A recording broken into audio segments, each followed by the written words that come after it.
Okay, this is Ben Meyer. Yeah, Ben, as I look at your butterfly here, I think the big thing is the timing that we need to work on. If you watch your breathing here, it started off pretty good with your breathing right on the in sweep, right as your hands are going into the water. But as you get more and more tired, look at how this is shifting towards the end.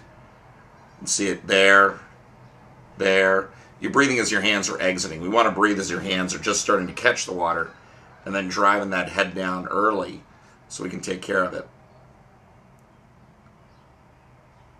If you look at you under the water here, look at how far underwater your hands are driving. You've got a great kick, doing a great job kicking through the stroke, but your hands are sweeping awfully wide.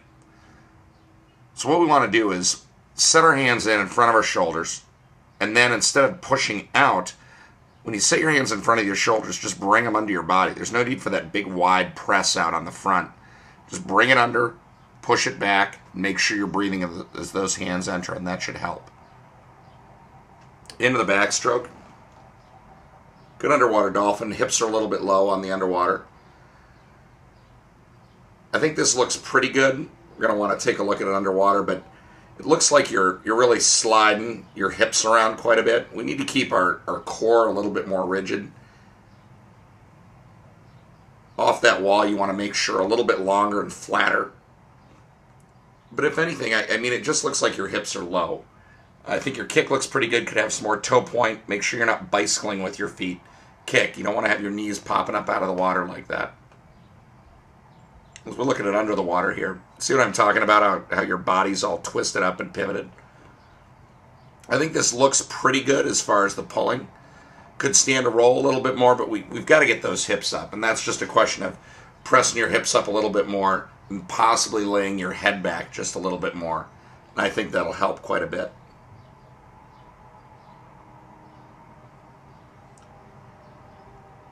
Your right arm looks better than your left arm. Your left arm looks a little bit flat. You can kind of see what I'm talking about with that extra knee motion. Keep those knees down.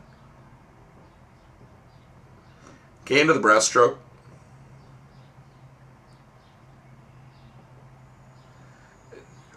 Your timing is a little bit off here. What you're doing is you're throwing your hands out as you're kicking. You want to try to throw your hands out faster and bring your elbows in a little bit more.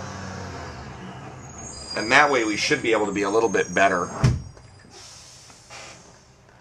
Not have that stall. If you watch here, right, there, see how your hips kind of slide backwards? That's a question of, that's just needing to get your hands through a little bit faster so that when you kick, you're actually hooking up your feet a little bit better. Just get your feet up a little bit faster. Off that wall, you never want to let your feet drag up like that. You always want to keep yourself in a line parallel to the bottom, or excuse me, parallel to the surface of the water. And yeah, for this breaststroke, the big issue with the timing again is rather than leaving your feet down and bringing your hands through almost a complete cycle, as your hands come up, your feet should come up, and then get your hands out before your feet come together. So you should start there, everything should be together. There, everything should be together. There, and then throw the hands forward, then kick it through. And again, that's something I can work on with you in practice. Into the freestyle. This looks pretty good. Unfortunately, this isn't how you always swim in practice. But this is looking pretty solid. I like how you're recovering. Not really bouncing a whole lot right here. A little bit on your breathing, you're lifting your head on your left side. You can see that. Just put that forehead down a little bit more, and I think we'll be a little bit better. As we look at it from underwater, again, your body's not in a line. It's in almost a crescent. Doing a nice job with your right arm of rolling that elbow up. The left arm, though, isn't coming up quite as high. You're just sort of pressing it down. We'll take a look at the left on the back end here. Good dolphin kick off the wall, but again, body's all over the place. Need that more rigid. Yeah, you can see that left arm just dropping the elbow. You want to roll the elbow up and make it more like the right. Nice job.